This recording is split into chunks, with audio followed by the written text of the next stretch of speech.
I have no questions about the parameters. They're all good to me. I'm ready to go. Especially as we've already been delayed by Sambit Bal for so long before we started this thing. Yeah, this may not make the final edit, but if it does, we'd like you to know that this was supposed to happen 54 minutes before it actually is. And that's because of Sambit Bal trying to figure out one of his many devices to work.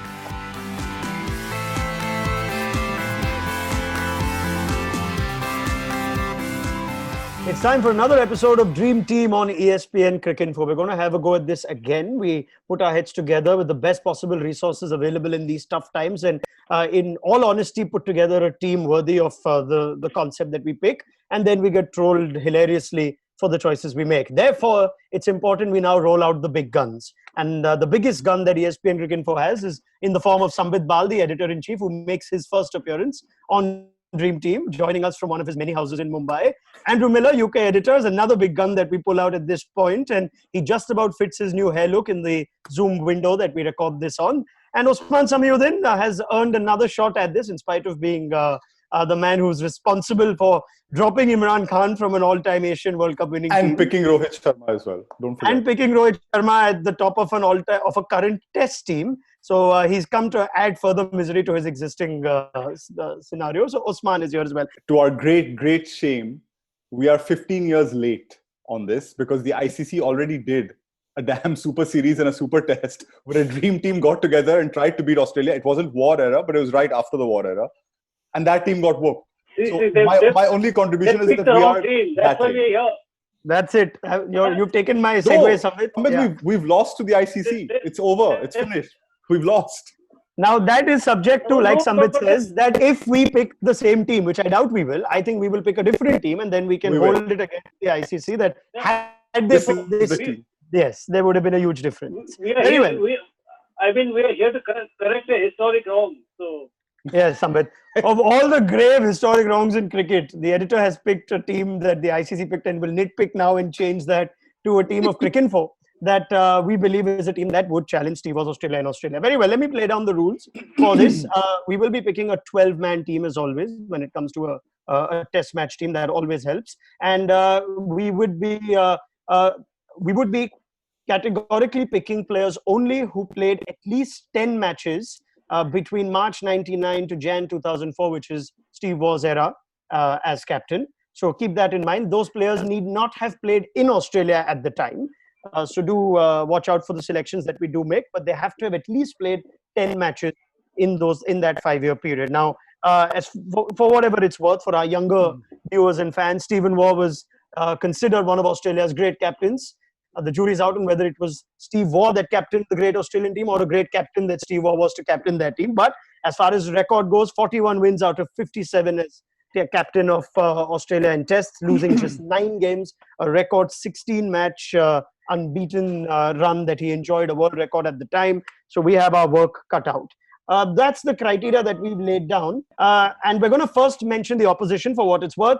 A team that is captained by Steve Waugh would include Matthew Hayden, Justin Langer, Ricky Ponting, Mark Waugh, Damien Martin, Adam Gilchrist, Brett Lee, Shane Warne, Jason Gillespie, Glenn McGrath. Now that is your opposition, all in their prime. We are going to try and pick a team now from the rest of the world to challenge this side. Let's go to the openers first up. Let me toss up some names just in terms of those that are strong contenders. Virendra Sehwag right up there. Michael Vaughan right up there. And then you also have the likes of Graham Smith, Marcus Trescothick, Herschel Gibbs, Gary Kirsten, Sanat Jayasuriya, Taufiq Umar and Saeed Anwar, among other names. We are free to pick out of that. Andrew, I'm going to start with you first. I'm sure you'll have a thing or two to say about Michael Vaughan's strong case to be in this team. Absolutely. A very, very strong case. But I'm going to start with the main man, the captain, and that's got to be Graham Smith for me. I think apart from anything else, it may have been after the war era, but extraordinarily, South Africa have won each of the last 3 tours in Australia. This is just incredible. 2008, 2012, 2016. Graham Smith was in charge for 2 of those, but also he was a rookie. Remember, right back in the start at Cape Town, he was a rookie, came up against Matthew Hayden, who basically bellowed at him, told him he wasn't good enough. He spilt the tea all over Australia as a 20-year-old. Said, look, these guys are just rude. I mean, they use unpleasant language. I don't have any respect for them. I'm going to spend the rest of my career trying to beat them, and he did. is there a strong enough case, Sambit, for Graeme Smith to walk into this side as captain, even though as far as his numbers go, he averages below 40 in Australia in 20 innings? I wouldn't have picked Smith in my team purely because I was going to go the Australia way and pick the best team first and then pick the captain. Andrew is going the English way, so he's picked Mike really first and then the team. Mike will not be really? happy. The only reason I wouldn't have picked him because of his limited, I don't think he played against Australia in that period at all. Yeah, he didn't. In that period, he didn't. I do have other contenders. But why might be? I'll not use my veto here. I'll use my power of persuasion. Michael Vaughan walks into my team. Michael Vaughan is going to be the as the opener. He had one phenomenal series in Australia, 300, and a beautiful match. I wouldn't have picked Brandon Sehwag because I made a further distinction here. I'm going to pick batsmen who have done well against Glenn McGrath and Shane Warne in Australia. And Virendra Sehwag's great series that in Australia didn't have either. And you're not going to have players who have scored runs against McGrath and Warne have to be there because they if you want to beat Steve Waugh's best team, that had to include Glenn McGrath and Shane Warne. Which is why Sehwag will not make my team. I had a fairly left field choice for opener. I might, as I said, obviously it will be 2 versus 1 here. I had Saeed Anwar, who had only one series against Australia with 99. 99 was again the cusp of Mark Taylor and Steve Waugh. I mean, also the Saeed Anwar, the kind of batsman he was, I think he would have succeeded. He would succeed in Australia consistently, and but I don't mind being persuaded for Smith because Smith is a kind of a batsman that I would always have in my team as a batsman. Forget the captain. Very well. Okay, so yes, Saeed Anwar did start that tour to 99, and the start of the tour, the fact that he got runs in Brisbane, 61 and 119, went on to get another 50 in that series. So, like Sambit points out, just the 3 matches in Australia in Saeed Anwar's career, and an average of 47. But Sambit goes for him as a left field choice and gives his reasons as to why Sehwag doesn't make his team. But we do have 2 votes for Michael Vaughan. Will you make it 3, Osman, for Michael Vaughan? And I'd be very eager to know who your opening partner is. So my original choices, which I sadly had to share with Sambit Bal at gunpoint just before we started this call, were Graeme Smith, and Sehwag. I think Sambit's point, especially about his record against, and it's not his fault, his record against McGrath and Warne in that series. So his numbers were inflated in that series, and Australia had a really poor attack right throughout that series in 2003-04, where he made his runs. And you kind of you look at that and you say, okay, well, Vaughan did score runs against Australia. He had one massive series against them. Great captain. I know Sambit is biased clearly towards picking better looking batsmen. I mean, Saeed Anwar is an interesting pick, but I wouldn't go with him just because I think this era that we're talking about was basically the end of Anwar as a top quality batsman. Like 99 was pretty much his last blowout as a top quality batsman, and we're looking at another 5 years or so of this era under Waugh. So I wouldn't have gone with him on that basis. So I would say, okay, Vaughan, I like that choice. And Smith, I would insist on. And I know, again, we're saying that Smith didn't play against Australia in this era, but he was at his absolute gluttonous peak in that 2-3 year period in the early 2000s. And he would have found a way to score runs. He would have found a way to score runs just because of the type of batsman that he was. So I would ultimately, I cede and I drop Sehwag maybe and go with Smith and Vaughan. Plus, you want somebody who can sledge the Aussies back, right? Especially that team. You want somebody who can really annoy the crap out of them. Yeah. So Vaughan, yeah, absolutely. Just give him a Twitter account back in 2000. Yeah, I was just going to say you never hear the end of it as well, right? On Twitter, once you have Michael Vaughan in this team. I mean, if you were to look at Smith versus Sehwag as batsmen against Australia, maybe Sehwag will win that. But maybe we can come back to it. Okay, so the whole balance. So I'm just putting it out there because this is I can already see the first attack on this team that we have picked a test team without Virendra Sehwag, and Graeme Smith's numbers will be thrown in. Your perspective is well noted. So as of now, Graeme Smith and Michael Vaughan.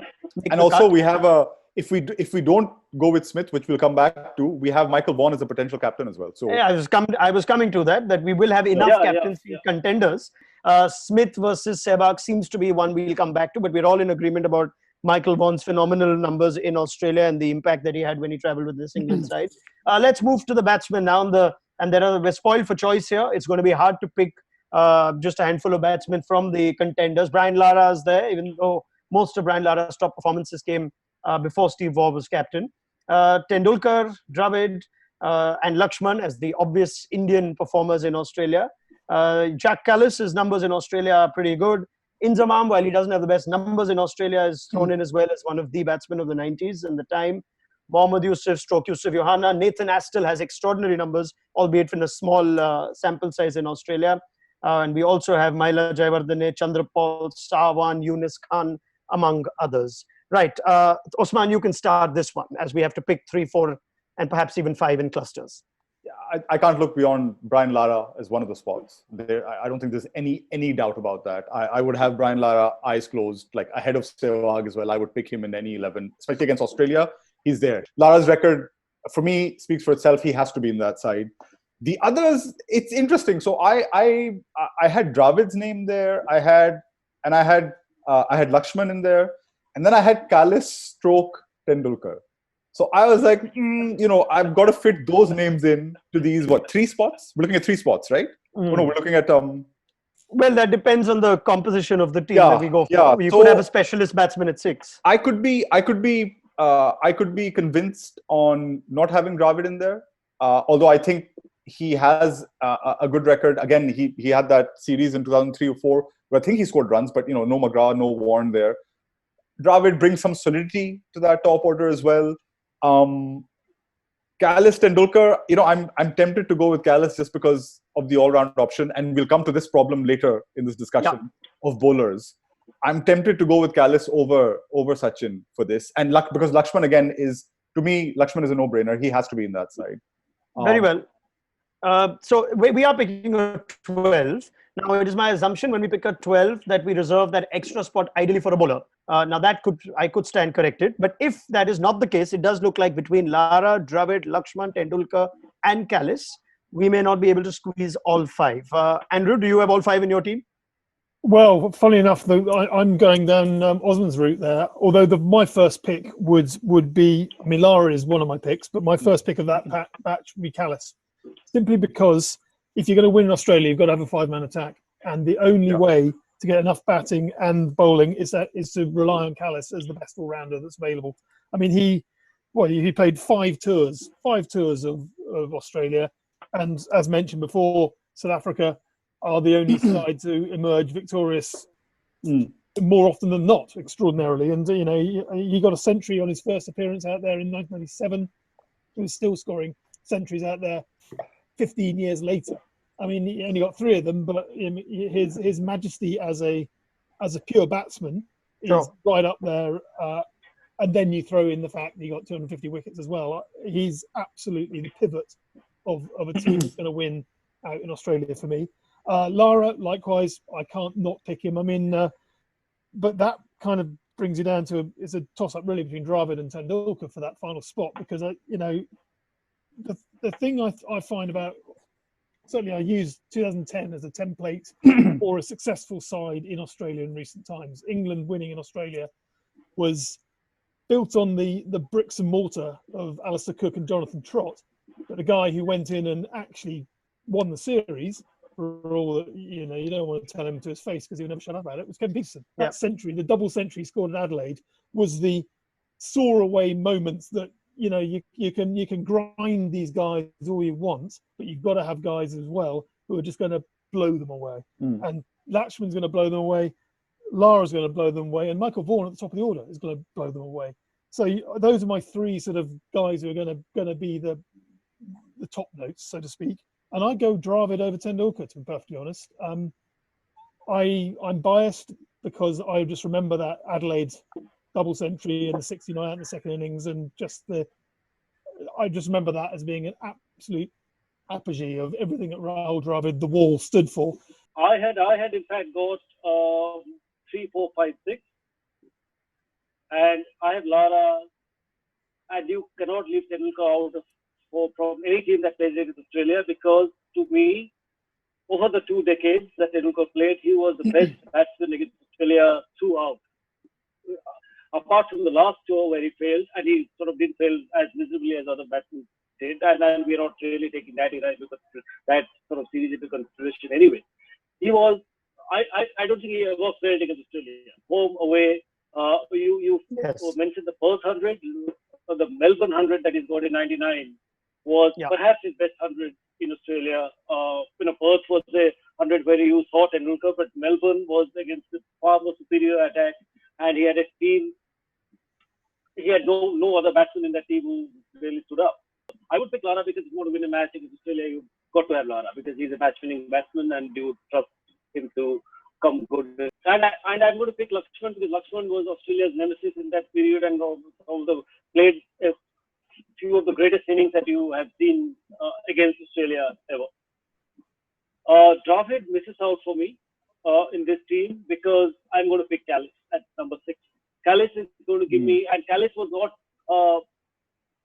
the batsman that he became in that era. He became that batsman later.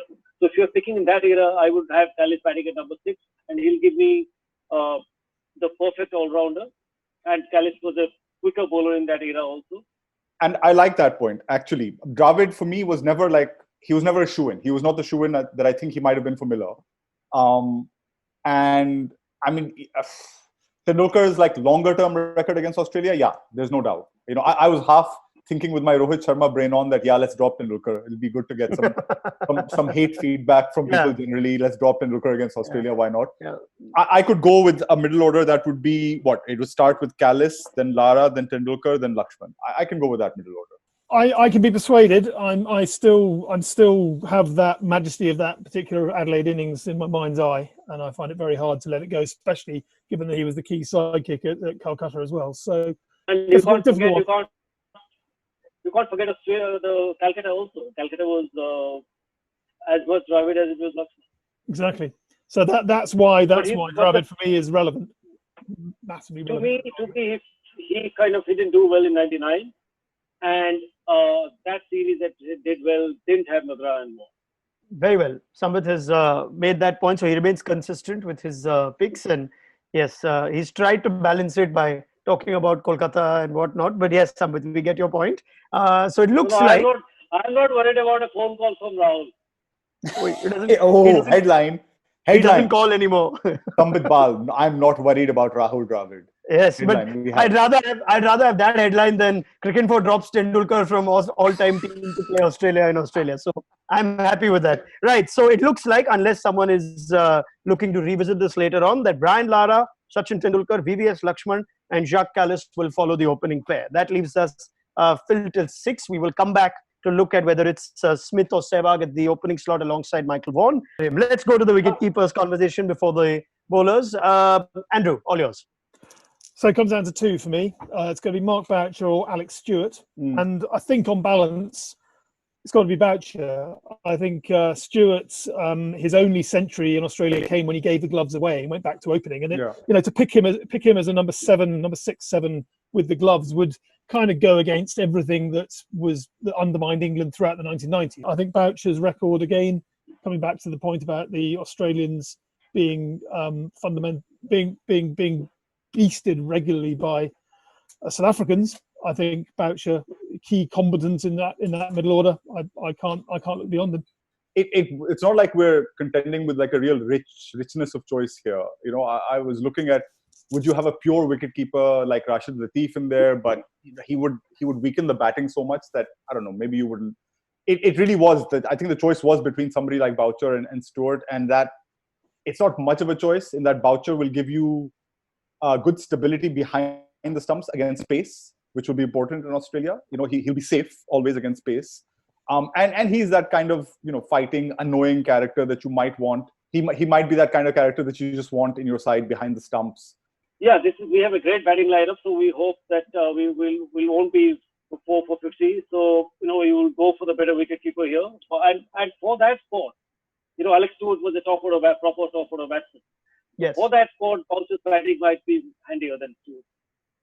Very well. It does look like we have a win for Mark Boucher in Although that case. the only other option, Yes, the only please. other option is Andy Flower, who didn't actually play in Australia In that Australia, era, yeah. but he was a formidable brawler at that time. Would you have him at 7 though? Well, that's the thing. Is Yeah. it a misuse of his resources, No. or do you just take advantage of the fact that someone's got about 7 and the deeper you bat, the better? I mean, I would he's have definitely Flower. a strong contender. Yeah, I would have Flower fighting against someone in the upper middle order, but he and then he loses out there, I think. So that kind of makes the decision a little bit easier. Great player, no doubt.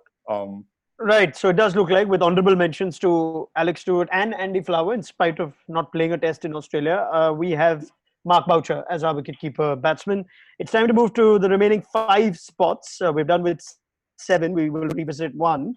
But as we talk about what the bowling balance should be, Sambit, I'll let you take off on this one first. This is perhaps the harder choice in some regards. So Sambit has a shock choice here. I know it. Yeah, let's go for it. I mean, looking through the stats, it just occurred to me how staggeringly bad the top bowlers of that era were. So the fast bowlers, spinners, everybody. Yes. So there are, you could go with just reputation. You just go with reputation that these are the guys I want in my team. But if they constantly and continuously failed against Australia, home and away both, why would you have them in your team? I would here I'm going to go more with numbers. So I'm going to go with 2 bowlers who didn't play that much against Australia in that era. They played Cutley Ambrose, who played only 1 series in '99 and was phenomenal. And I'll go with Courtney Walsh with him. Again, sort of, who had a much better overall record against Australia wherever he played them. And my third choice is a guy who would be in nobody's team. And nobody would perhaps might not consider him among the greatest bowlers of that era. But the man who really rose when it really mattered, that will be Ajit Agarkar. Yes, I knew it. It was telegraphed from a mile out, to be fair. I mean, 29 wickets in that era. Yeah. He's actually the highest wicket against Australia in that period. Won a test in Australia for India, the only test that they won in that whole sort of decade or 2 decades. Unlike the Sehwag argument, it was an Australian batting lineup at their best. And Agarkar... And remember in 99, where it didn't take too many wickets. I'm sure none of you really watched the 99 series, and he was quicker in that series. He was quicker, and he actually bowled quite well. Why not go with Shoaib, man? I would go with Shoaib. If he's fit enough for a test match, I would go with Shoaib Akhtar in this. He doesn't have a great record. That he was good in that era when he played. He doesn't have a great record in Australia either.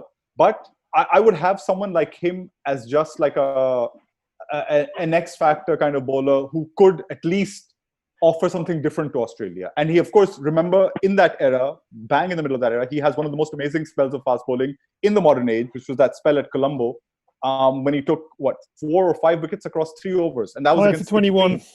5 for 21. He got Ponting, Waugh, Gilchrist, and Warne. I mean, absolutely. I would throw him well over Ajit Agarkar. By the way, I would have him in my side. In spite of Shoaib's average of nearly 44 with the ball, I would still have him. That's one bad series in '99. Sure. But yes. He also, by the way, he also had a 5-for against them in Perth in 2004, right after the war era. He had them down at 75 for 5 at lunch on the first day of that test match. He had a 5-for against them in an ODI in Australia. So I would have, in fact, it's a no-brainer for me. I would have Shoaib definitely over Ajit Agarkar there. Right, but I might point out, Osman, you pointed the exact number of games Shoaib had an impact in as Ajit Agarkar did. So after ridiculing one test, he had another 5-for at Melbourne. You're talking about an ODI series. No, the 2004 series. So 2 5-wicket hauls for Shoaib. Ajit Agarkar had how many? Wasim Akram's record is excellent in Australia. No mentions for him, Osman, before I go to Miller? Not in that era. Wasim by 99, Wasim was pretty much 2000, he was finished as a bowler. I think we are picking a team here with a lot of these riders, right? We're not just picking the best players. We're not picking the best players in the era because otherwise, perhaps guys like Sehwag and Dravid will walk into the team. I take the point about Shoaib in a sense that, it's not that he failed abysmally like the other bowlers in Australia, though even though his strike rate and his average is almost double. He didn't shrink against them, though. Your point was also that Shoaib didn't shrink against them. He did. tried to rise to the occasion. The other factors go into bad performances as well. Very well. I'll nip this now. This seems like a very interesting debate between Ajit Agarkar and Shoaib Akhtar. Pace is pace, yeah. I mean, Shoaib's got to be in there. Pace is pace. I mean, Shoaib Akhtar, that spell in Colombo was absolutely phenomenal. You do not win in Australia without fast bowlers. I mean, look at what England have been trying to do for the last 20 years. They keep blowing it because they had one series in 2010 when they had a battery of them. They tried to repeat it 4 years later with the same bowlers, but they didn't have any pace in them, and so they all got carted. And which is one of the fundamental reasons why I wouldn't go with Ambrose and Walsh. Magnificent though they were, I mean, Walsh obviously did play that final series after Ambrose retired, but Ambrose quit at exactly the right moment as far as he was concerned. I mean, though it pains me to liken him, he was no longer Curtly Ambrose at the end of his career. He was Angus Fraser. He was line and length. He didn't have that extra top note of destruction that he had in his prime in Perth in 1992, 93. But Shoaib Akhtar has got to be in there for me, and so too Andrew Caddick. I mean, again, we're talking about the era is crucial here. And Andrew Caddick was in his absolute pomp, 99 to 2003. I mean, he was a slow starter as an England bowler. It took 5 years to realise that how to bowl, basically how to bowl like Richard Hadley, and ultimately he did. His final test, the last test he ever played, he got 10 for in a victory in Sydney. And I'm also surprised there's been no mention of Zahir Khan. I mean, again, his record wasn't awesome then, but at his best, again, in that era, bowling left arm, sometimes round the wicket, he bowled an absolute rocket to Ricky Ponting, I remember, in one test around that time. And, he was a phenomenal swing bowler in his pomp. I remember the 2002 series against England. It was, these are a left arm angle as well. I think there's variety. If you can't get pure pace, you want a bit of pace and a bit of variety. And I think Caddick with high kicking, Shoaib with rockets, and Zahir around the wicket, left arm. I think there's the bare bones of something that could compete. I'm just summing this up. Miller's gone for Caddick, Shoaib, and Zahir. Sambit has gone for Ambrose, Agarkar, and Walsh. Was it Sambit that you first said? Yeah, so Ambrose, Walsh, and Agarkar. And Osman has gone for Shoaib. Osman, remind me of the other two that you did pick again. I had Chris Cairns in there. You had Cairns, you had Shoaib. And I didn't pick a third one, but I would probably, Miller's made a really, really good case for Caddick. For Caddick, yeah. In Overall. spite of your initial assessment. My initial diss. No, Caddick was a really good bowler. So, I wouldn't argue with Caddick not being in their team, but when I was looking through... I also would say, how many fast bowlers took a 10 for in Australia in that era? I wouldn't think there'd be that many. I can't think of any. This is the fundamental problem with beating Australia. This dream team would have people to lean on. You'd have a sidekick. I mean, this is the problem that you have throughout this era. You'd have Tendulkar say would be head and shoulders above the rest of his batsmen. Therefore, his effectiveness is lost. If you can't bowl in the pack in Australia, you're going to get exposed. So that again is a reason why you can't stop this Caddick for getting 10 for in a victory in Australia. They were so rare that you can't discount that. Okay, so what I am going to do now is, since Osman has been convinced by Miller on the status of Andy Caddick's place in this team, that makes it 2 votes for Andy Caddick. So I will slot Andy Caddick in this 11. Osman and Miller are also exactly in sync about Shoaib Akhtar. So he goes in as well. It's not about as against whom. So that leaves us with 3 spots now. And the pending contenders, Miller's thrown in Zahir. Sambit would still argue a case for Agarkar. And there is Ambrose and Wasim if we are to look at some overarching, if we are to just bend the parameters a little bit to see if we can put the quality of those bowlers in, even if it is 99. Coach Walsh mentioned too. Yes, Sambit. I mean, if you put Ambrose and Agarkar against each other, I would put Ambrose. There's no question there. Arguably, I'm swayed a little bit by Ambrose, to be honest, just because the biomechanics of Ambrose would have held up. That magnificent high action would have been a magnificent high action on dead pitches, even into his 50s. And I think if we've got Shoaib and Caddick who in their pomp, there is a place for someone who you can rely on to just hold an end up, even if he's not the destructive guy of old. I guess the thing that all of you need to keep in mind is perhaps just consistency in all selections when it comes to who you pick. Otherwise, we are at risk of losing ourselves in terms of who we pick for a specific era and who we pick the problem is that with bowlers that you just had such poor record. And I mean, I don't mind Ambrose. Why? We can go with Ambrose for the sake of unanimity in this very difficult selection choice. Yes. Scraping the barrel, we can go with Ambrose. I mean, Which is why if Ambrose is a barrel scrape, it's not bad. Yeah, exactly. Very well. So we've turned around on Curtly Ambrose, Sir Curtly Ambrose, and I'm glad we have. I must still point out that Alan Donald averages 28 in Australia, which is not the worst in comparison to some of the others that we have mentioned.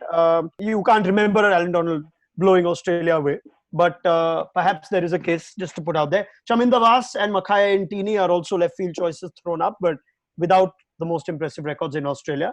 Let's perhaps come back. So we've got in Caddick, Shoaib and Ambrose.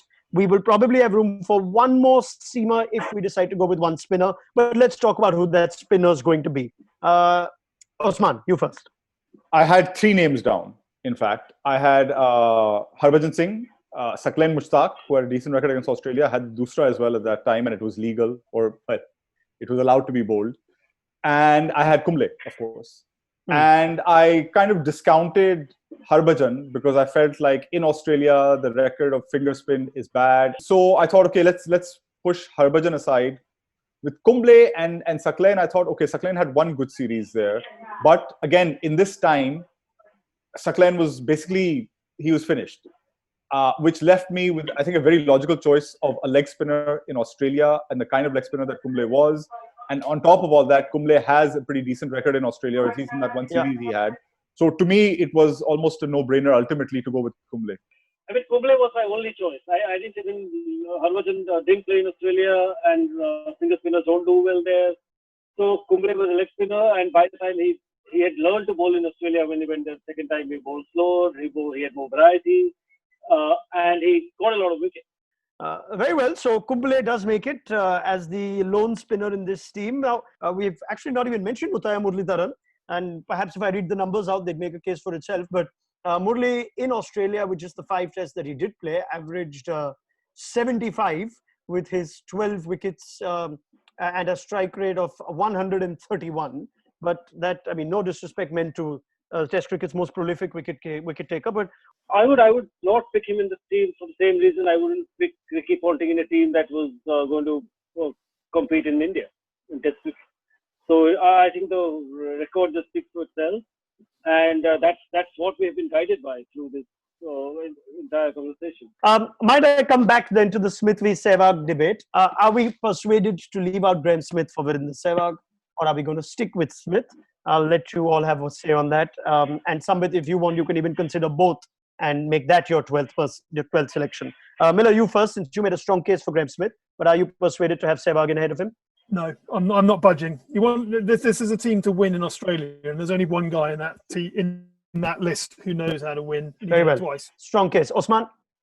If you ask me, you throw Smith in, you throw Sehwag into Australia against McGrath, against Warne, against that attack, who do I fancy to score runs first up in that first test of a 3-test series? I'd say Smith. I love Sehwag, and I would really like, he would be just almost there, but yeah, Smith. No, I can live with Smith. You know, in the sense that I don't have to fight for Sehwag, because the case that I made against Sehwag still stands. So I can live with Smith, but Smith as a batsman, in terms of his record in Australia, is the only thing that sort of had kept me from picking him in the team in the first place. Yeah. Well, with his record, with average being below 40, and with a lineup of Lara, Tendulkar, Lakshman, and Kallis to come, all you need is for Smith to see out the new ball, you'd think. And it's only marginally below 40, right? It's 39 point something. Yes, 39. So I said I can live with that. Very well. So in spite of Virendra Sehwag's very, very impressive record against Australia, he just loses out. So honourable mention to Sehwag and Smith. So if I repeat that team, Michael Vaughan, Graham Smith, Brian Lara, Sachin Tendulkar, VVS, Lakshman, and Jack Kallis. Honourable mention for Rahul Dravid at that point. Mark Boucher with the gloves. Andy Caddick, Shoaib Akhtar, Curtly Ambrose, and Anil Kumble as the lone spinner in the team with Tendulkar and Michael Vaughan potentially as backup spin options. Now, as far as the 12th player goes, let's leave the balance of the 11 out, since you make a good point that it is for a specific case, Australia in Australia against this team. So who is the player that we'd pick in our 12th that would come closest? Would it be Sehwag? Would it be Donald? Would it be Cairns? Would it be Agarkar? Would it be Walsh? Would it be Wasim? Sambit, you can go first. Just pick a name now, and that's where we'll end it with all three of you. And if you all pick three different, then I will give you a name. Yeah. Sehwag, because he could bowl a little bit of off spin also. Okay, Osman. I'd pick a player called Virender Akram. Who would be? Could bring the worst of both worlds also. No, I'd go with them. I'd go with Sehwag for the. Very well, Miller. Yeah, I mean, if we're just picking the best player to miss out of this, I mean, clearly most of the bowlers missing out are car crashes anyway. So yeah, Sehwag. I mean, to not pick Sehwag in this era is a bit of a crime anyway, because. Very well, which brings us to the end of this chat. As I look back at that team, Michael Vaughan, Graeme Smith as captain. By the way, everyone's happy with Graeme Smith as captain. Sambit, Osman, pleased? I have no clue. I wouldn't mind Vaughan as captain, by the way. But okay, so then whatever. Sambit, you It's decide. okay. Miller says Smith and Osman says Vaughan, but he's open to changing that. Sambit, who's your captain? I think Vaughan was a better captain. Smith. Oh, okay. You'll go with Smith. Okay. Very well. Fair enough. Plenty of captaincy choices. They could have a leadership group, as is popular these days. As I look back at that team, Michael Vaughan and Graeme Smith, with Smith just pipping Vaughan for captain. Brian Lara, Sachin Tendulkar, VVS Lakshman, Jack Callis, Mark Boucher with the gloves, Andy Carrick, Shoaib Akhtar, Curtly Ambrose, Anil Kumble, and Virender Sehwag squeezes in as our 12th man. That is our dream team to beat Stephen Waugh's Australia in Australia at their peak. All these players at their peak.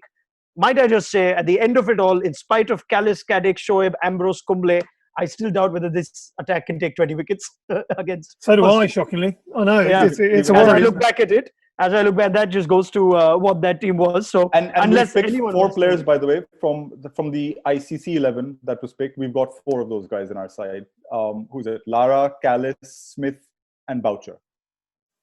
Picked in And that super test. Sehwag, if you count the 12th. Yeah. Sehwag. Yeah. Dravid there too? Dravid was there. Dravid was there, yeah, Oh, he but we was didn't not in pick our him. team. You have Yeah. betrayed him. You are the Very well. cause of that betrayal. Would the inclusion of any other bowler make this team more convincing? Well, that's, I guess, for the viewers now to take home and carry this debate forward. But thank you very much, Andrew Miller, Sambit Bal, Osman, Samiuddin. It's been a pleasure, and this was yet another episode of Dream Team. Do catch more of it on ESPN.